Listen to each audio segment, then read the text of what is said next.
Linda, did you survive tax day? I sure did. I owe, but that's okay. I survived. How Oh, I about always tell, you? I always tell the government it's better to owe you than to cheat you out of it. Oh, I've I've never understood No. that mindset because especially if you have a business, Yep. if you're paying taxes, it means you made money. Yep. Yep. So you want to make money. That's the purpose of your business, You're correct? right. You're right. Yeah. I It's I don't want to have to pay more than I think I should pay, right. Right. but that And the wisest thing is to always wait until the last day. If you owe taxes, you know, why let the government use it for any longer than you have to? although if you know you have the money now and you don't think you will on the day, then Yeah, there you go. there And is so, that. what are some of the stresses that you run into with tax day, being running your own business and things like that, without getting into too much of your finances? What are some Right. of the things that stress you out? I think some of the things that stress me out is earlier in one of my previous businesses, I hired a CPA that I thought was representing me, and the CPA that I had before that had retired, and I,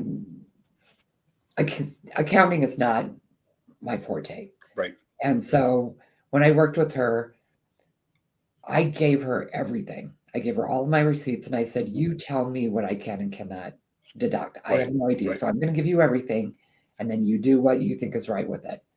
And so when she retired and I hired the other one, that was the agreement. And 2 years in, I got audited and I failed the audit. Mm, And when I called, and when I got audited, I wasn't worried because I thought, they right. know what they're doing. And when I called the accountant, they immediately pulled up my records and started taking things off. And I said, "Wait a second, why are you taking those off?" And he said, "Well, we shouldn't have put them on." I said, "But you put them on. Why?" Yeah. And he said, "Well, you never met with me." I said, "I don't remember you ever asking to meet with me about my taxes." I said, "You've called me numerous times to have lunch." I said, "If we needed to meet about taxes, that's what I needed to be told." Right. Right. But long story short, the other thing is the IRS really isn't that hard to deal with. They're not.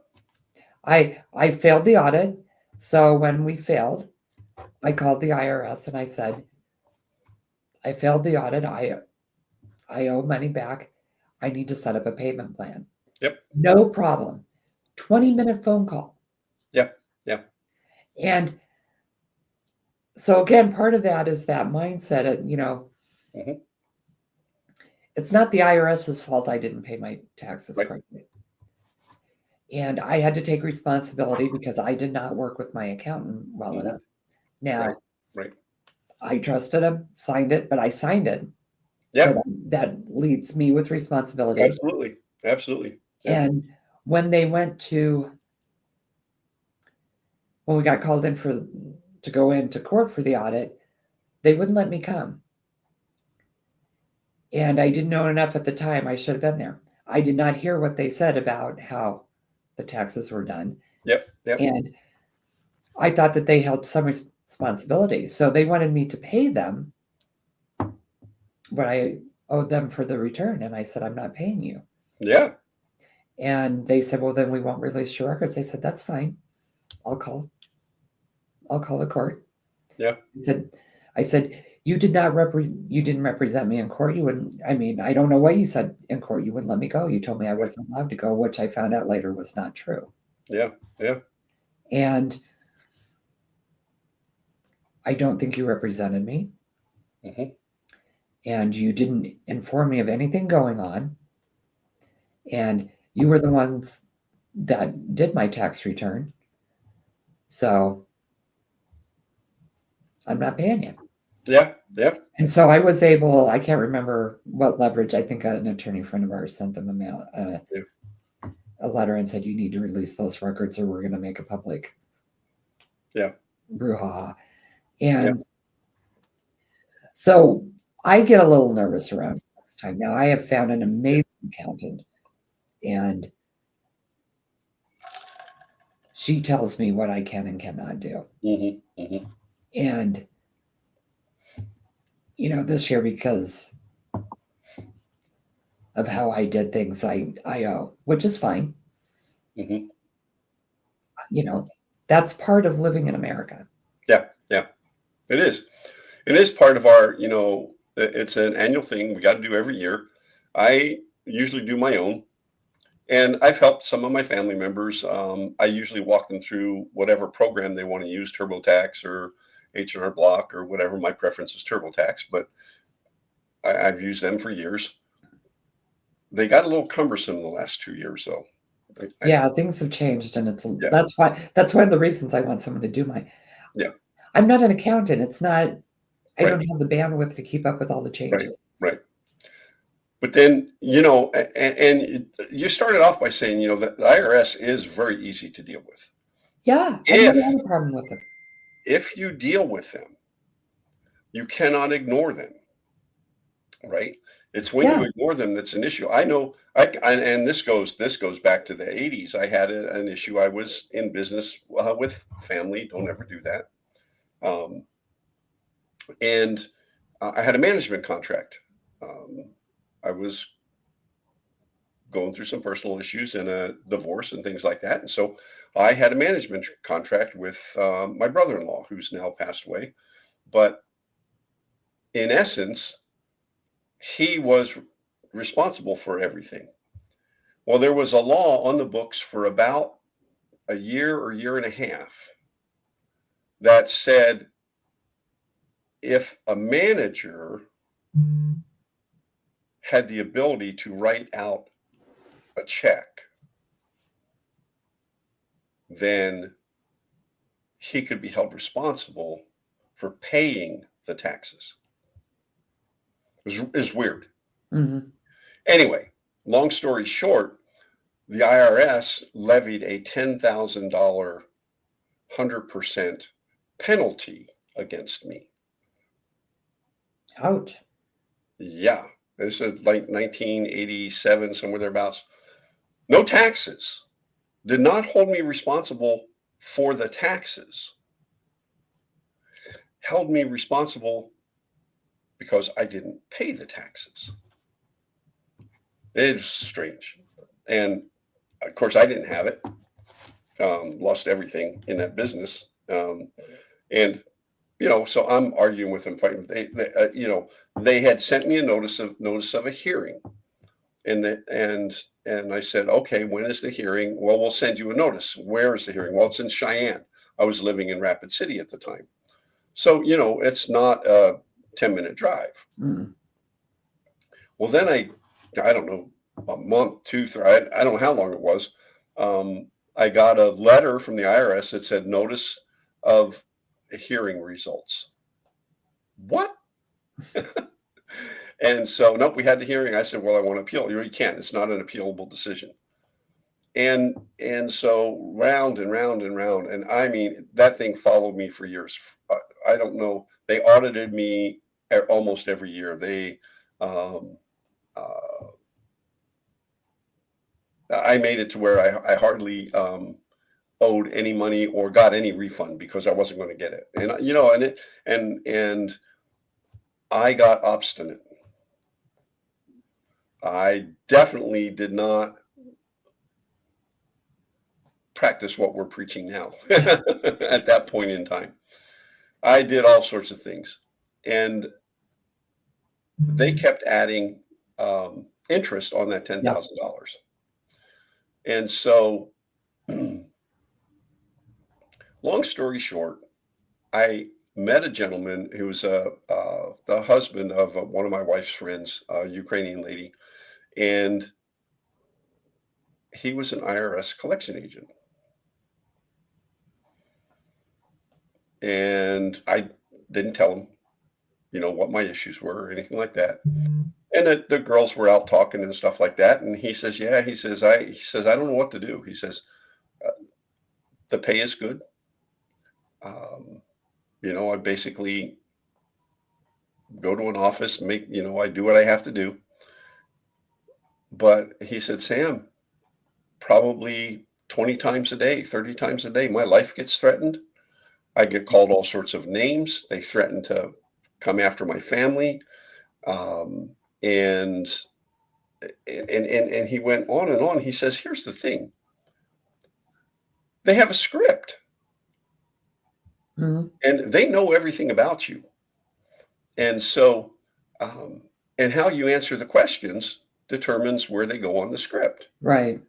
And so as we're coming to resolve the thing, I had one final call with the IRS, and the lady says, "So, is there any property that you have or in your possession or whatever that you could sell or whatever?"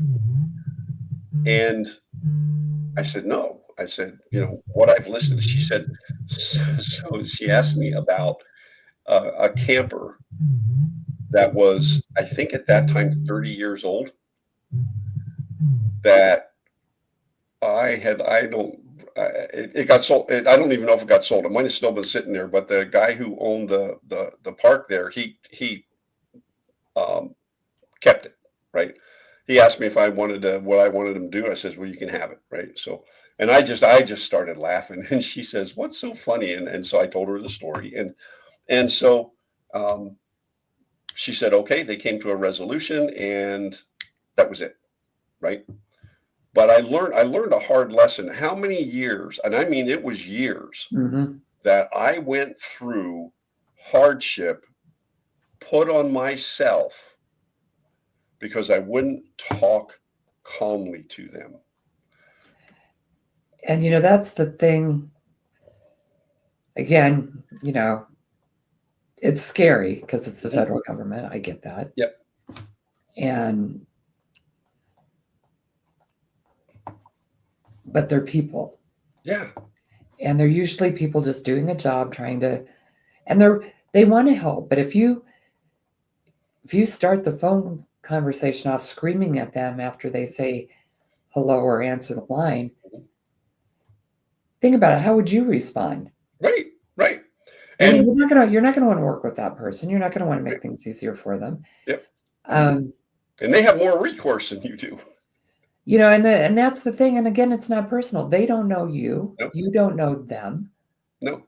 What they know about you is what is in front of them. Mhm. And it comes back to just how do you treat people? Yeah. Yeah. And people doing their job are people doing their job. Now, there are some jobs that are not fun. Oh yeah. Um, but somebody has to do them. Yep. Yep. And there are jobs right now that are in limbo. Hmm. And when you call those organizations, you don't know if it's that person's last day, if it's their first day, Right. Right. if they're taking over for someone that just got laid off. Hmm. Hmm. And that goes into, not just your taxes, but anything. Right. Right. Right. That's one of the things Paul talks about all the time is that you don't know Mm-mm. what the other person's going through. So Yep. lead with kindness. No, and that's where we talked about it last week. You have to create that positive ripple. Hmm. Yeah. And it's not easy. It's not easy. I mean, I uh, wouldn't want to work for the IRS for nothing. oh man, Not no. because I don't like them. That would not be a job for me. Mm-mm. I am way too empathetic. Yeah, yeah, yeah. Um, Right. And I got to tell you this. He got a call from a very famous um, NFL football player, right? And the guy lived in the town that he did. And at that point in time, the team was doing very well. And the guy said, "Do you know who I am?" And he says, "Yes, sir. I know who you are." Well, why can't you fix this for me? Anyway, and then he life then doesn't work that way, guys. it doesn't work that way. And then he says, Well, my wife prepared the taxes. You should go after her. He said, well, you signed them. Yeah. See that I signed mine. It's a joint thing. You're exactly right. And then so and it's just one of those. First off, um, he told me, he says, Sam, I know how much money the guy makes. It's in the newspapers. He can afford, and it wasn't that it was a ton of money. That the gentleman was arguing the principle. No, you messed up on your taxes. You owe the money, and he didn't show up for the audit, and so they just found in you know in favor of the government. So yeah, it's and it doesn't matter. You're right, Linda. The agency, and it could be a government agency, it could be a non-government agency, your local grocery store. Mhm. Um, I have issue with all the self checkouts, especially if some of the stores now they have maybe one self checkout that will take cash. Right. And there's a lot of stuff that I try to pay with cash so that I'm not getting in trouble with my finances, right? Mhm. And so I go in there and I'm standing and I was getting really frustrated, but it was also I needed some stuff and all of the self checkout lines were backed up, but they're all card only. And I had taken cash in, forgetting that right. Yeah. And apparently a lot of people were paying with cash today. So, so what am I going to do? Am I going to give the lady when she finally gets to me a smile and say, "Hey, how's your day going? What's going?" Yeah. And you could see on her face she was stressed. Oh, Well, yeah. there's 10 people in front of me, right? And so, and I had a decision to make at that point in time. What ripple am I going to create today? And that's so true because again, we don't know what everybody else is going through. No. Mm-mm. Most people are very good at hiding Oh what's yeah. going on in their lives. Um, as humans, we have learned to do that. Yes. And it is not the grocery clerk's fault that there were a huge line and that she's the only one open that can take cash. Hmm. It's not the clerk or the store employee's fault for the prices. They're not set by the Right. employees, they're set by ownership. Um, and you know what? They shop there too. Yeah. Yeah. You know, and if you don't want to shop there, shop somewhere else. You're not going to see a huge difference in prices right now. No. No. Um, it is what it is, Yeah. and it's not Kroger or Publix or whatever stores are in your area ganging up to hit get the little guy. Um, it hurts because their employees have trouble buying from them. Right. Right. And, you know, now here in Denver, because our cost of living is so high, I believe our minimum wage for the city of Denver is $18 an hour. Oh wow. And people think that's ridiculous. Well, if you live in Denver, that's not a living wage. And they think, well, they're flipping burgers at McDonald's. They don't deserve $18 an hour. Have you looked who's back there? It's not kids anymore. No, it's not. It's not. It's adults with families that are working 2, 3 jobs, Hmm. trying to Yeah. make ends meet because the kids, number one, don't want to work, or they don't think they need to work for that kind of money. And $18 an hour doesn't get you much out here. Yeah. Yeah. It really doesn't. I mean, our housing is ridiculous Hmm. Hmm. for the entire Front Range down here. It's Yeah. I could easily sell my house for over 400,000, but I'd have to buy another. Yep. Hmm. Yeah. And 400,000, I'm on the low end. I'm a starter home. Yeah. Yeah. That's crazy. In Yeah. my It head, is. It is. in my 63-year-old head, that's crazy. It is. It is. And so So I'm looking at young families and single people trying to do this. yeah, how do they do it? Yeah. Yeah. And renting an apartment, I think probably you might get a dive for $1,800 a month. Yeah. Yeah. It's crazy. So, how far does that $18 an hour go? Not very far. Yeah, it's not. It's not. So, if you all struggled, if you struggled coming into tax day because you Yeah. didn't prepare your taxes properly, or you had them not keep out enough money and you owe or something like that, make sure you got it done. Make sure you have filed. And if you need to some harmony in your life and you need to de-stress and everything, give Linda a shout. Our contact information is always in the show links. Linda will help you to take care of yourself. Stress is a killer, folks. Most definitely. It is a killer. And it's And a so, crippler. So yep, just, it doesn't have to knock you out completely, but it can take you out. yep. And I'm not a tax person, but I am a financial coach. And if you need help making sure your finances are in order, reach out to us. Um, our contact information is there. We want you to live in harmony. We want you to learn how to keep your life in such a state that you go through each day looking forward to your divine appointments and creating positive ripples as often as possible. Most definitely. So, Linda, thanks for today. It's been enjoyable. We'll see you next week. All right. Thanks, everybody. Okay, take care. Be blessed, folks.